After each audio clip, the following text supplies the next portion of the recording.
আসসালামু আলাইকুম। অনলাইনে অনেক ঘাটাঘাটি করেও পেয়ারা চাষের সম্পূর্ণ তথ্য পেলাম না। তাই ভাবছি পেয়ারা চাষের একদম শুরু থেকে শেষ পর্যন্ত আপনাদের সাথে শেয়ার করব। কোথাও ভুল হলে আমরাও শিখলাম, আপনারাও দেখলেন।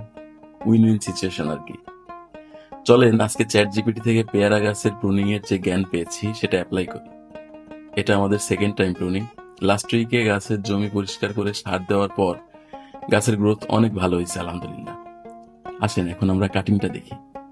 আমাদের 2.5 মাস বয়সের গাছে আলহামদুলিল্লাহ অনেক পেয়ারা দেখা যাচ্ছে ছোট ছোট, কিন্তু এগুলো এখন রাখা যাবে না, কারণ এগুলো রাখলে গাছ দুর্বল হয়ে যাবে। সিঙ্গেল ডালগুলো মাথা থেকে কেটে দিতে হবে। মেইন টার্গেট এখন গাছটা ঝোপালো করা।